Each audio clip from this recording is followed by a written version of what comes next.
ಈಗ ನಾವು ಮೀನುಗಾರಿಕೆ ವಿಚಾರಗಳನ್ನು ಮಾತಾಡ್ಕೊಂಡು ಹೋದಾಗ ನೋಡಲಿಕ್ಕೆ ಮೀನು ಬಹಳ ಸ್ವಾದಿಷ್ಟವಾದ್ದು. ಎಲ್ಲರೂ ಮಂಗಳೂರು ಕಡೆ ಕರಾವಳಿ ಕಡೆಯಲ್ಲಿ ಓಡ್ಕೊಂಡು ಬರ್ತಾರೆ, ಮೀನು ಎಲ್ಲಿ ಸಿಗ್ತದೆ, ಒಳ್ಳೆಯ ಮೀನು ಎಲ್ಲಿ ಸಿಗ್ತದೆ ಎನ್ನುವಂತಹದ್ದು. ಆದರೆ ಈಗ ಮೀನಿನ ವಿಚಾರಕ್ಕೆ ಬಂದಾಗ ಈ ಮೀನುಗಾರಿಕೆ ಅನ್ನೋ ಪದವನ್ನು ಮಾತ್ರ ನಾವು ಕೇಳಿದ್ದೇವೆ ಇಷ್ಟರವರೆಗೆ. ಮೀನುಗಾರಿಕೆಗಳಲ್ಲಿ ಎಷ್ಟು ವಿಧಗಳಿವೆ ಅಂತ ಹೇಳ್ತೀರಾ? ಯಾವ ಯಾವ ರೀತಿಯ ಮೀನುಗಾರಿಕೆಗಳಿವೆ ಅನ್ನುವಂಥ. ಮೊದಲನಾಗೆ ಏಷ್ಯನ್ ಟೈಮ್ಸಲ್ಲಿ ನಮ್ಮ ಮುತ್ತಾತಗಳೆಲ್ಲ ನಮ್ಮ ಮೆಕ್ಯಾನಿಕ್ಸ್ ಬೋಟ್ಸ್ ಅವಾಗಿರಲಿಲ್ಲ. ಸರಿ. ದಟ್ ವಾಸ್ ನಾಡದೋಣಿ, ಸಾಂಪ್ರದಾಯಿಕ ದೋಣಿಗಳಿರ್ತಿತ್ತು. ಓಕೆ. ಸೊ ಅವರು ಅಂದಿನ ಕಾಲದಲ್ಲಿ ತುಂಬ ಕಷ್ಟಜೀವಿಗಳಂದರೆ ತುಂಬ ಕಷ್ಟಜೀವಿಗಳು. ಹೌದು. ಮೊಗವೀರ ಸಮುದಾಯದ ಮೇಯ್ನ್ ಮೀನುಗಾರಿಕೆ ಸಂಸ್ಥೆಯಲ್ಲಿ ಒಳಗೊಂಡದ್ದು. ಹೌದು. ಇವತ್ತಿನ ಪರಿಸ್ಥಿತಿ ಹೇಗಿದೆ ಅಂತ ಹೇಳಿದ್ರೆ ಮೆಕನೈಸ್ಡ್ ಎಷ್ಟು ಆಗ್ತಾ ಬಂತ. ಸರಿ. ಸೊ ದ ಮರ್ಚೆಂಟ್ಸ್ ಮತ್ತೆ ಬಂಡವಾಳ ಹಾಕುವವರು ಹೌದು. ಎಲ್ಲಿ ವ್ಯತ್ಯಾಸ ಬಂತು ಅಂತ ಹೇಳಿದ್ರೆ ಆ ಟೈಮಲ್ಲಿ ನಮ್ಮಂತವರ ಹತ್ರ ನಾನು ಮೊಗವೀರ. ಸರಿ. ಸೊ ನಾನು ಕಡಲ ಸಮುದ್ರ ಪಕ್ಕದಲ್ಲಿ ಇರುವವನು. ಸರಿ. ಆದ್ರೆ ನಮ್ಗೆ ಯಾವಾಗ ಹಕ್ಕುಪತ್ರ ಆಗಲಿ RTC ಆಗಲಿ ಏನು ಇರಲಿಲ್ಲ. ಆಮೇಲೆ ಕ್ರಮೇಣ ಸ್ವಲ್ಪ ಬಂಗಾರಪ್ಪನವ್ರ ಪೀರಿಯಡ್ ಅಲ್ಲಿ ಹಕ್ಕುಪತ್ರ ಅಂತ ಒಂದು ವಿಸ್ತರಣೆ ಬಂತು. ಸರಿ. ಆದ್ರೆ ಲೋನ್ಗಳು ಸಿಗ್ತಾ ಇರಲಿಲ್ಲ. ಇವತ್ತು ಕೂಡ ನಾವು RTC ವಂಚಿತವಾಗಿದ್ದೀವಿ.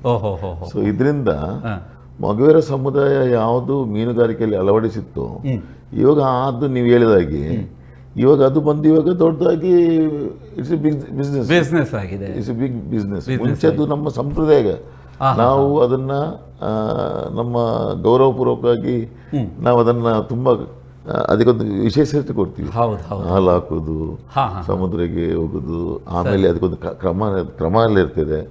ಮತ್ತೆ ನಾವು ದೋಣಿ ಹತ್ತಬೇಕಾದ್ರೂ ನೀರಲ್ಲಿ ಕಾಲಿಟ್ಟು ತುಂಬಾ ಸಂಪ್ರದಾಯ ಇತ್ತು. ಇವಾಗ ಅದೆಲ್ಲ ಮರುಮಾಚ್ತಾ ಬರ್ತಾ ಇದೆ. ಸೊ ನೀವು ಹೇಳಿದಾಗೆ ಇವಾಗ ಎಷ್ಟು ಫಿಶಿಂಗ್ ಇದೆ ಅಂತ ಹೇಳಿದ್ರೆ, ನಮ್ದು ಮುಂಚೆ ನಾಡದೋಣಿಗಳು ಫಸ್ಟ್, ಅದರಲ್ಲಿ ಇವಾಗ ಮೆಕ್ಯಾನಿಕ್ ಔಟ್ ಬೋರ್ಡ್ ಇಂಜಿನ್ ಅಂತ ಇದೆ. ಅದು ಔಟ್ ಬೋರ್ಡ್ ಇಂಜಿನ್ ಫಿಟ್ ಮಾಡ್ತಾರೆ. ಅದ್ರಲ್ಲಿ ಚಿಕ್ಕ ಸೈಜು ಇರ್ತದೆ, ದೊಡ್ಡ ಸೈಜ್ ಬೋರ್ಡ್ಗಳು ಇರ್ತದೆ. ಒಂದೊಂದರಲ್ಲಿ 23 ಜನ ದುಡಿತಾರೆ, ಒಂದೊಂದರಲ್ಲಿ 2-3 ಜನ ದುಡಿಯೋರಿದ್ದಾರೆ.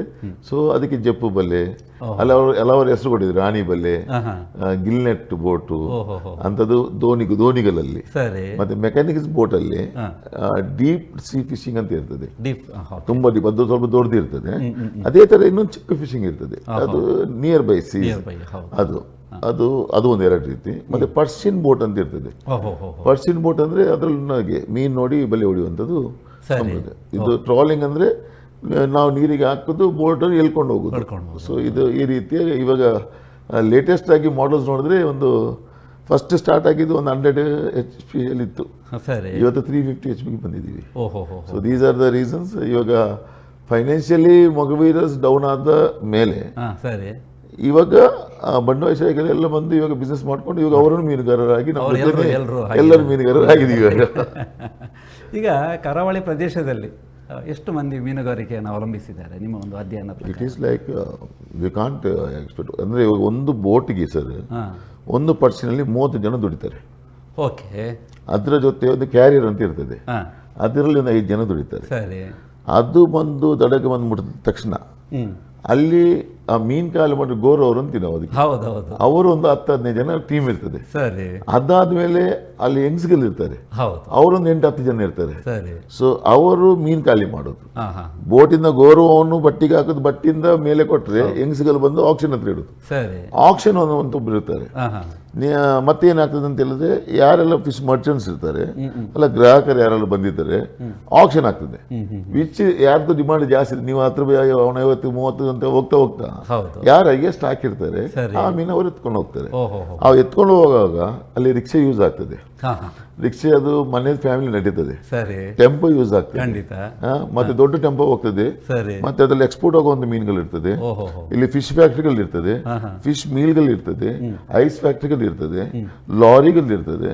ಸೊ ಇದು it's big chain of giving job to a person from one boat. I believe about 500 families goes. I believe that. So ಕರಾವಳಿ 380 ಕಿಲೋಮೀಟರ್ ಇದೆ. ಈ 380 ಕಿಲೋಮೀಟರ್ ಅಲ್ಲಿ you just imagine Karwar, Gangoli, Malpe, biggest harbour ಅಂದ್ರೆ ಇವಾಗ ಮಲ್ಪೆ ಮತ್ತು Mangaluru. But first harbour start ಆಗಿದ್ದು Mangaluru, first boat. So ಇದನ್ನು compare ಮಾಡಿದಾಗ we are in the best of the seasons. ಅಂದ್ರೆ ಇಡೀ ಕರಾವಳಿ ಮೀನುಗಾರಿಕೆಗೆ ಹೌದು ಹೌದು ಮೀನುಗಾರಿಕೆ ಇಲ್ಲದಿದ್ರೆ ಹೋಟೆಲ್ ಇಲ್ಲ, ಸರಿ ಬಿಸ್ನೆಸ್ ಇಲ್ಲ ಅಂತ ಮೇಲ್ಗಡೆ ಎಲ್ಲ ಟೆಕ್ಸ್ಟೈಲ್ಸ್ ಅವರೆಲ್ಲ ಮಾತಾಡ್ತಾರೆ, ಹೌದು ಹೋಟೆಲ್ ಅವರು ಮಾತಾಡ್ತಾರೆ. ನಮ್ಗೆ ಹೇಳ್ತಾರೆ ನಿಮ್ ಬೋಟ್ ಹೋಗೋದಿಲ್ಲ, ನಮ್ಗೆ ಏನು ಹೋಗುದಿಲ್ಲ. ಟೂರಿಸ್ಟ್ಗಳು ಬರ್ತಾರೆ, ಟೂರಿಸ್ಟ್ಗಳು ಬರ್ತಾರೆ, ಮೀನು ಬೇಕು ಅಂತ ಕೇಳ್ತಾರೆ ಇಲ್ಲಿ ಬಂದು. Yes, ಅಲ್ವಾ? ಅಲ್ಲ, ನಾವೇನು ತಿಳ್ಕೊಂಡಿದ್ದೇವೆ ಅಂದರೆ ಸಾಮಾನ್ಯವಾಗಿ ವೀಕ್ಷಕರು ಅಥವಾ ನಾವು ನಮ್ಮ ಮನೆಗೆ ಮೀನು ಮಾರ್ಕೊಂಡು ಬರ್ತಾರೆ, ಮತ್ತು ನಾವು ಇಬ್ಬರೇ ಅಥವಾ ನಾವು ಮಾರ್ಕೆಟಿಗೆ ಹೋಗೋದು, ಅಲ್ಲಿ ಮೀನು ಖರೀದಿ ಮಾಡೋದು ನಮ್ಮ ನಡುವಲ್ಲಿ. ಆದರೆ ಹಿಂದೆ ಒಂದು ದೊಡ್ಡ ಒಂದು ತಂಡ ಇದೆ, ಅದರಿಂದಾಗಿ ಒಂದಷ್ಟು ಆರ್ಥಿಕತೆಗೆ ಕೊಡುಗೆ ಆಗ್ತಾ ಇದೆ ಎನ್ನುವ ವಿಚಾರಗಳನ್ನು ನೀವು ಈಗ ಹೇಳಿದ್ದೀರಿ. ಈಗ ಸಾಂಪ್ರದಾಯಿಕ ಮೀನುಗಾರಿಕೆ ಮತ್ತು ಆಧುನಿಕ ಮೀನುಗಾರಿಕೆ, ನೀವು ಸಾಂಪ್ರದಾಯಿಕ, ನಿಮ್ಮ ಹಿರಿಯರೆಲ್ಲ ಸಾಂಪ್ರದಾಯಿಕ ಮೀನುಗಾರಿಕೆ ಹೋಗ್ತಾ ಇದ್ರು. ಈಗ ನೀವು ಇತ್ತೀಚೆಗೆ ಹೊಸ ಆಧುನಿಕ, ಈಗ ಟ್ರೋಲ್ ಬೋಟ್ ಇರ್ಬೋದು, ಎಲ್ಲ ಆಧುನಿಕ ಮೀನುಗಾರಿಕೆ ಇದೆ. ಯಾವುದು ಲಾಭ ಹೆಚ್ಚು, ಸಾಂಪ್ರದಾಯಿಕವಾಗಿ ಲಾಭನೋ ಅಥವಾ ಆಧುನಿಕವಾಗಿ ಲಾಭನೋ? ಯಾವ ರೀತಿ ನಿಮ್ಮ ಅನುಭವದ ಪ್ರಕಾರ? ನನ್ನ ಅನುಭವ ಪ್ರಕಾರ ಸರ್, ನಾವು ಮಾಡರ್ನಿಸಲ್ಲಿ ಏನಾಗಿದೆ ಅಂತ ಹೇಳಿದ್ರೆ, ನಮಗೆ ಕಷ್ಟ ಮುಂಚೆಗಿಂತ ಕಮ್ಮಿ, ಸರಿ, ಯಾಕಂದ್ರೆ ಮೆಕನೈಸ್ಡ್, ಹೌದು, ಬಟ್ ಖರ್ಚು ಮುಂಚೆಗಿಂತ ಜಾಸ್ತಿ. ಬಿಕಾಸ್ ಯು ಹ್ಯಾವ್ ಟು ಇವತ್ತಿನ ಒಂದು ಬೋಟ್ ಮಾಡೋದ್ರೆ 1.5 ಕೋಟಿ ಬೇಕು ಸರ್. 1.5 ಕೋಟಿ? ಎಸ್, ಬಿಕಾಸ್ ಸ್ಟೀಲ್ಸ್ ರೇಟ್ಸ್ ಜಾಸ್ತಿ ಆಗಿದೆ. ಹೌದು. ನನ್ನ ಅಜ್ಜಂದಿರೆಲ್ಲ ಚಿಕ್ಕ ದೋಣಿಯಲ್ಲಿ ವುಡನ್ ಬೋಟ್ ಅಲ್ಲಿ ಅದಕ್ಕೆ ಭೂತೈದು ಎಣ್ಣೆ, ಆ ಎಣ್ಣೆ ಎಲ್ಲದೆಲ್ಲ ಎಣ್ಣೆಗೆಲ್ಲ ಹಾಕೊಂಡು ದಂಡ ಕೈ ಇಟ್ಕೊಂಡು ಅವ್ರು ದುಡ್ದವ್ರು. So no petrol, no diesel, no kerosene, no engine, nothing. So they are human, our own strength. So ಅದು ಟೋಟಲ್ ಲಾಭನೇ. Whatever you get you sell it. But ಆ ಕಾಲದಲ್ಲಿ 10 ರೂಪಾಯಿ ಸಿಕ್ಕಿದ್ರು ಸರ್, ಇವತ್ತು ಅದು ದೊಡ್ಡ ಅಮೌಂಟ್. ಸೊ ಆವಾಗ 10 ಜನ ಮಕ್ಕಳನ್ನು ಸಾಕಕ್ಕೆ ಈಸಿ ಆಗ್ತಿತ್ತು. ಅಂದ್ರೆ ದಟ್ ಕಾಮನ್. ನೀವು ಹೇಳಿದ ಪ್ರಶ್ನೆಗೆ ಇವತ್ತು ನಾನು ಆಸ್ ಎ ಮಗುವೀರ ನಾನಂತೂ ಮಾಡೋಕ್ಕಾಗಲ್ಲ.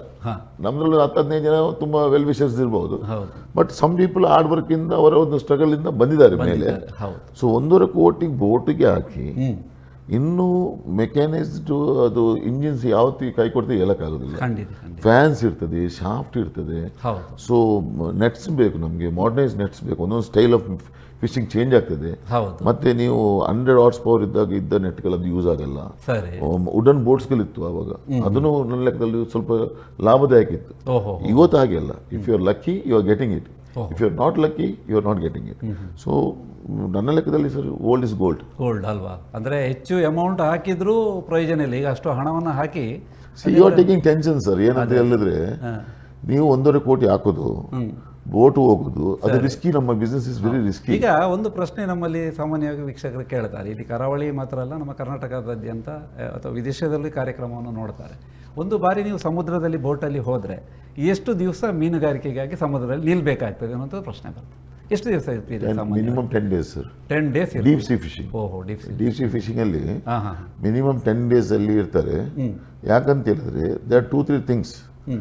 ಒಂದು, ನೀವು ಡೈಲಿ ಹೋಗಿ ಬರುವ ಡಿಸ್ಟೆನ್ಸ್ ನೀವು ಕವರ್ ಮಾಡಿದಾಗ, ನೀವು ಡೈಲಿ ಬಂದು ಹೋದ್ರೆ that diesel is going to excess more. ಅದೊಂದು. ಮತ್ತೆ ಇನ್ನೊಂದು ಏನಂತ ಹೇಳಿದ್ರೆ, ಒಂದೇ ದಿವಸ ಹೋದ ತಕ್ಷಣ ನಿಮಗೆ ಮೀನು ಎಲ್ಲಿರ್ತದೆ ಅಂತ ಅಲ್ಲಿ ನಮಗೆ ಅಕ್ವಾಫೈಂಡರ್ ಎಲ್ಲ ಇರ್ತದೆ, ಆದ್ರೂ we don't get.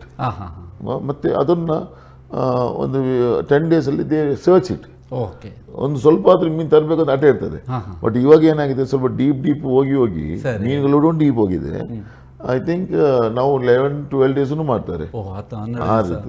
So rations ಅನ್ನು ಅವರು ಹೋಗುವಾಗಲೇ ಒಂದು 15-20 ದಿವಸಕ್ಕೆ already we give them the safety this thing. ಈಗ ಮನೆಯಿಂದ ಏನಾದರೂ ಎಮರ್ಜೆನ್ಸಿ ಇದ್ರೆ ಅಥವಾ ಬೋಟಲ್ಲಿ ನಿಮಗೆ ಏನಾದರೂ ಎಮರ್ಜೆನ್ಸಿ ಆದರೆ ಹೇಗೆ ನೀವು ರೆಸ್ಪಾನ್ಸ್? ವಿ ಗಾಟ್ ವೈರ್ಲೆಸ್ ಅಲ್ಲಿ ನಾವು ಮೆಸೇಜ್ ಕಳಿಸ್ತೀವಿ. ಇವಾಗ ಏನಾಗ್ತದೆ, ನಿಯರ್ ಬೈ ಬೋಟ್ಸ್ ಇರ್ತದೆ.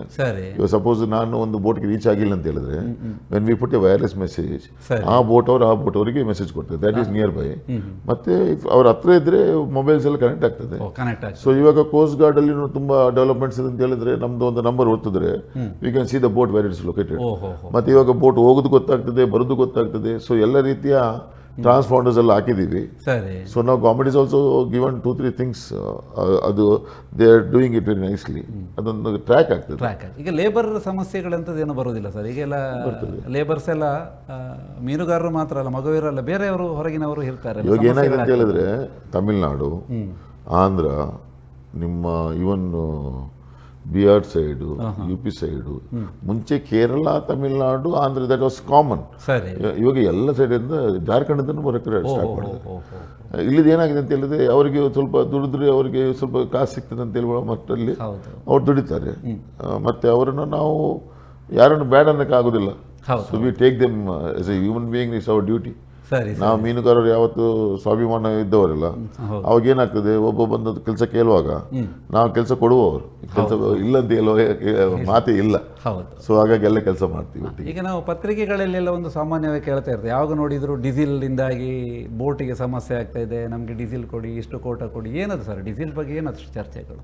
ಚರ್ಚೆ ಅಂದರೆ ಸರ್, ಇವಾಗ ಮೀನುಗಾರಿಕೆಯಲ್ಲಿ ನಮಗೆ ಕರ್ನಾಟಕದಲ್ಲಿ ಒಂದೇ ಕಡೆ ನಂಗೆ ಗೊತ್ತಿದ್ದಂಗೆ we get a subsidy in diesel. So ನಾವೇನು ಮಾಡ್ತೀವಿ ಅಂತ ಹೇಳಿದ್ರೆ, ಇವಾಗ ಮೊನ್ನೆ ಒಂದು ವಾರಿಂದಾಗಿ ಈ ಕನ್ಸ್ಯೂಮರ್ ಮತ್ತು ರಿಟೇಲ್ ಅಂತ ಒಂದು ಸ್ವಲ್ಪ ಇರ್ತದೆ.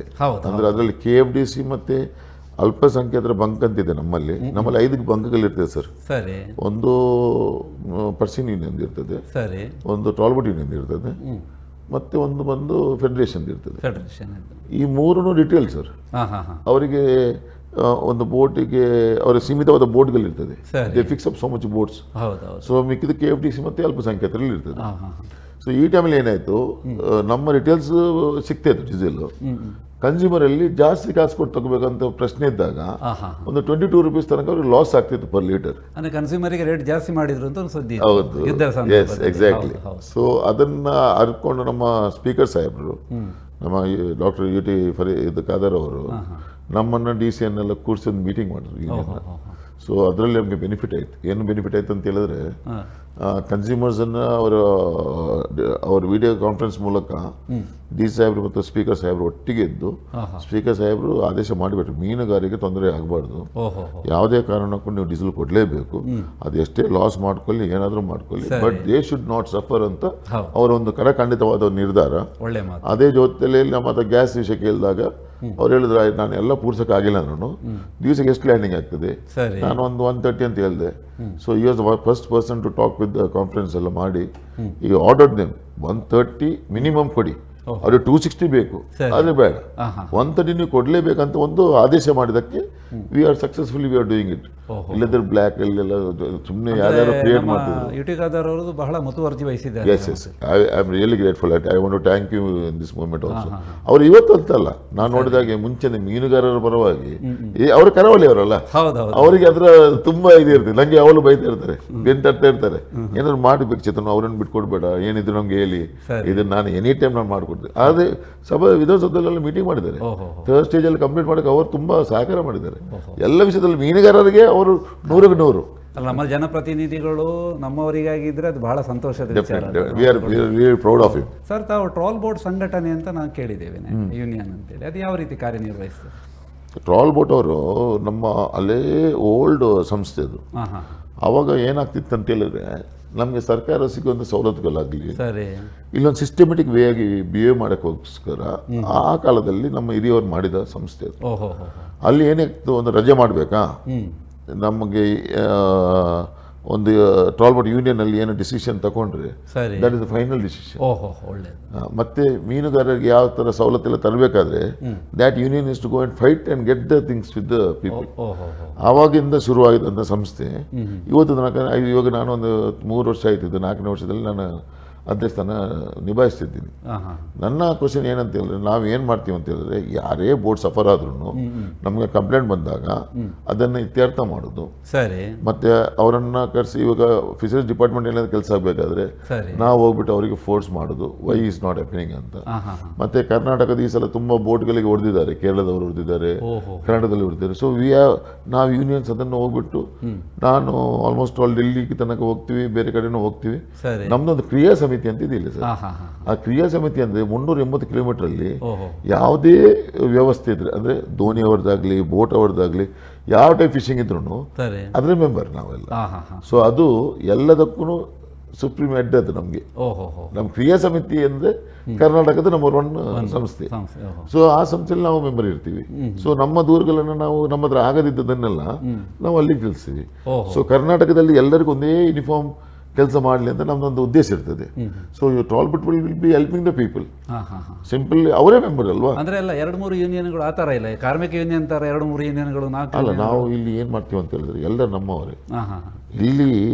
ಇಲ್ಲಿರುವ ಒಂದು ಇದು ಪ್ರೀತಿ ನಾನು ಎಲ್ಲಿ ಕಾಣೋದಿಲ್ಲ. ಸರಿ ಸರಿ ಸರಿ. ಕಷ್ಟ ಜೀವಿಗಳಲ್ಲ, ಬೆಳಿಗ್ಗೆ 4 ಗಂಟೆಗೆ ಸ್ಟಾರ್ಟ್ ಆಗ್ತದೆ ಲೈಫ್, ಸೊ 3:30ಗೆ ಬರ್ತಾರೆ, ಸರಿ, ಮಧ್ಯಾಹ್ನ ಬಿಸಿಲು ಮಳೆ ಯಾವುದೂ ನೋಡಲ್ಲ. ಆವಾಗ ಅವರಿಗೆ ಆ ಭಾವನೆಗಳು ಬರಲ್ಲ.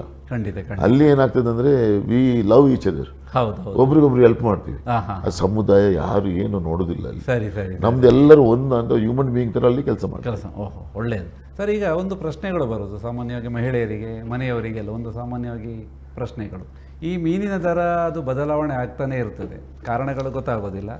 ಈ ಮೀನಿನ ದರವನ್ನು ಮಾರುಕಟ್ಟೆಯಲ್ಲಿ ನಿರ್ಧರಿಸುವವರು ಯಾರು? ಇಟ್ ಈಸ್ ನಾಟ್ ನಿರ್ಧರಿಸಿದ್ದು. ನಾವು ನಮ್ಮ ಸರ್ಕಾರದಲ್ಲಿ ತುಂಬ ಸಲ ನಮ್ಮ ಯೂನಿಯನ್ ಅಂದ ಒಂದು ಲೆಟರ್ ಎಲ್ಲ ಕೊಡ್ತಾ ಇರ್ತೀವಿ, ಕೊಡ್ತೀವಿ, ಬೆಂಬಲ ಬೆಲೆ ಒಂದು ಸಿಕ್ಲಿ ಅಂತ. ಸರಿ. ಬಟ್ ಮೀನು ಏನಂದ್ರೆ ಸೀಸನೇಬಲ್. ಹೌದೌದು. It is not always you get. ನೀವು ಹೋದಾಗ ಇವತ್ತು ಅದೇ ಮೀನು ಸಿಕ್ತಂದ್ರೆ ಧೈರ್ಯ ಇಲ್ಲ. ಮತ್ತೆ ಇವತ್ತಿನ ಮೆಕನೈಸ್ಡ್ ಬೋಟ್ಸ್ ಅಲ್ಲಿ ನಿಮ್ಮ ಸಾಂಪ್ರದಾಯಿಕ ಬೋಟಲ್ಲಿ ಬರುವುದು ಮೀನುಗಳೇ ಬೇರೆ, ಮೆಕನೈಸ್ಡ್ ಬೋಟ್ಗಳಲ್ಲಿ ಬರೋದು ಮೀನುಗಳೇ ಬೇರೆ. ಸೊ ಈ ದರನೆಲ್ಲ ಎಕ್ಸ್ಪೋರ್ಟರ್ಸ್ ಇರ್ತಾರೆ, ಫಿಶ್ ಮರ್ಚೆಂಟ್ಸ್ ಇರ್ತಾರೆ, ಅದರ್ ಬೈಯರ್ಸ್ ಇರ್ತಾರೆ, ಲೋಕಲ್ ಬೈಯರ್ಸ್. ಸೊ ನಾವು ಆಕ್ಷನ್ ಟೀಮ್ ಅಂತ ಇರ್ತದೆ ಒಂದು. ಈ ನಾವೇನ್ ಮಾಡ್ತೀವಿ as A owners, boat owners, ಆ ಮೀನನ್ನು ತೆಗೆದು ಒಂದು ಬುಟ್ಟಿಯನ್ನು ಇಟ್ಟಿರ್ತೀವಿ. ಅವಾಗ ಅಲ್ಲಿ ಯಾವ್ದು ರೇಟ್ ಹೋಗ್ತದೆ ನೋಡ್ತೀವಿ. ಸೊ ಟುಡೇಸ್ ರೇಟ್ ಈಸ್ 180 ಅಂದ್ರೆ ನಾವು ಅವಾಗ ಒಂದು ಮರ್ಚೆಂಟಿಗೆ ಕೇಳ್ತೀವಿ, ನಮ್ಮ ಹತ್ರ ಒಂದು 5 ಟನ್ ಇದೆ ಮೀನು ತಗೊಳ್ತೀರಾ ಅಂತ. ಸೊ ಅದೇ ರೇಟ್ ಅವರು ಸ್ವಲ್ಪ 10 ರೂಪಾಯಿ ಆ ಕಡೆಗೆ ಅದು ಮಾಡಿ ಕೊಟ್ಬಿಡ್ತೀವಿ. So no one is going to decide the rate. Owners by their self they decide the rate. ಅವರೇ ನಿರ್ಧಾರ ಮಾಡುವಂತ. ಅಂದ್ರೆ ಆಕ್ಷನ್ಸ್ ಟೀಮ್ ಇರ್ತದೆ, 10-15 ಜನ ಕಳಿಸ್ತೀವಿ. ಎಲ್ಲರಿಗೆ ಯಾರಿಗೆ ಬೇಕು ಅವರು 10 ಜನ 10 ರೂಪಾಯಿ ಜಾಸ್ತಿ ತಗೊಂಡೇ ತಗೊಳ್ತಾರೆ. ಆದರೆ ಹೊರ ರಾಜ್ಯದಿಂದ ಮೀನು ಬರ್ತದೆ, ಅದು ಸ್ವಲ್ಪ ಕಡಿಮೆ ರೇಟ್ ಇರ್ತದೆ, ಹೌದು ಹಾಗೇನಾದ್ರು ಇರ್ತದೆ ಸರ್? ನೋಡಿ, ಇವಾಗ ಆಂಧ್ರ, ಗೋವಾ, ಮೆಡ್ರಾಸ್ ಎಲ್ಲ ಬರ್ತದೆ. ಅದು ಏನಂತ ಹೇಳಿದ್ರೆ ಈ ಇಲ್ಲಿಂದ ಬೇರೆ ಕಡೆ ಹೋಗ್ತದೆ. They got some links in that. ಸರಿ. ಅದು ಇಲ್ಲಿ ಮೀನಿಲ್ಲದಾಗ ಅಲ್ಲಿ ಹೋಗೋದು, ಅಲ್ಲಿ ಮೀನಿಲ್ಲದಾಗ ಇಲ್ಲಿ ಬರೋದು. ಸೊ ಯಾವತ್ತು ಜಾಸ್ತಿ ಮೀನು ಡಾಕಿಗೆ ಯಾವತ್ತು ಬರ್ತದೆ ಆದ್ರೆ ರೇಟ್ ಕಮ್ಮಿ ಇರ್ತದೆ.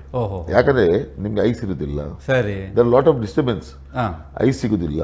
ಅವಾಗ ಅಂತ ಮೀನೆಲ್ಲ ಕೆಟ್ಟೋಗ್ತದೆ. ಮತ್ತೆ ಸ್ವಲ್ಪ ಮೀನು ಫಿಶ್ ಮಿಲ್ಗೆ ಹೋದ್ರೆ ಅದು ಬೇರೆನೆ ರೇಟ್ ಇರ್ತದೆ. ಸೊ ಇದನ್ನೆಲ್ಲ ನಮ್ಗೆ ಗೊತ್ತಿದೆ ಆಸ್ ಎ ಓನರ್ಸ್. ನಾವು ಚಿಕ್ಕದಿಂದ ನೋಡಿದಾಗ ನಮ್ಗೆ ಬೋಟಿನಲ್ಲಿ ಏನೆಲ್ಲ ಮಾಡಬೇಕು ನಾವು ಆ ರೀತಿ ಒಂದು ಅಡ್ಜಸ್ಟ್ಮೆಂಟ್ ಅಲ್ಲಿ ಹೋಗುದು.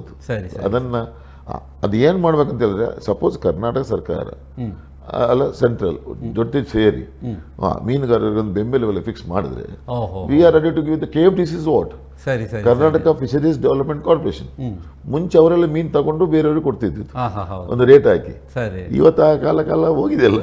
ಅಲ್ಲ, ಈಗ ಮೀನುಗಾರಿಕೆ ಅಂದ್ರೆ ಮೀನಿನ ಅಂಗಡಿಗಳನ್ನು ಸಾಮಾನ್ಯವಾಗಿ ಅಂಗಡಿಗಳನ್ನು ಇಟ್ಕೊಳ್ತಾರೆ, ಬೇರೆ ಬೇರೆ ಕಿರಾಣಿ ಅಂಗಡಿಗಳಿದ್ದಾರೆ. ಆ ಥರ ನಾವು ಮೀನಿನ ಅಂಗಡಿ ತೆರೆದು ಇದಕ್ಕೇನಾದರೂ ಅನುಮತಿಗಳು ಬೇಕಾಗ್ತದೆ ಅಥವಾ ನಾವು ನೇರವಾಗಿ ಮಾಡ್ಕೋಬಹುದು? ನೇರವಾಗಿ ಮಾರುಕಟ್ಟೆ ಬಿಟ್ಟು ಹೊರಗಡೆ ಐ ಥಿಂಕ್ ನೇರವಾಗಿ ಮಾಡ್ಕೋಬಹುದು. ಯಾಕಂದ್ರೆ that is look out of the municipality ಅಲ್ಲ. ಹೌದು ಹೌದು. ನಾವೇನ್ ಮಾಡ್ತೀವಿ ಅಂದ್ರೆ we don't know who the buyer is. ಹೌದು, ಖಂಡಿತ. ನಮ್ಗೆ ಒಂದು 10 ರೂಪಾಯಿ ಜಾಸ್ತಿ ಯಾರು ಕೊಡ್ತಾರ, ನಾವು ಅವ್ರಿಗೆ ಕೊಟ್ಬಿಡ್ತೀವಿ. ಅಷ್ಟೇ ಅಷ್ಟೇ ಅಷ್ಟೇ. This is what we look out. ಅದು ಹೋಲ್ಸೇಲ್ ಆಗಿರ್ತದಲ್ಲ, ಆಗುವ ನಾವು ಸ್ವಲ್ಪ ಅಲ್ಲಿ ಹೋಲ್ಸೇಲೇ ಮಾತಾಡ್ತೀವಿ, ನಾವು ರಿಟೇಲ್ ಮಾಡೋದಿಲ್ಲ.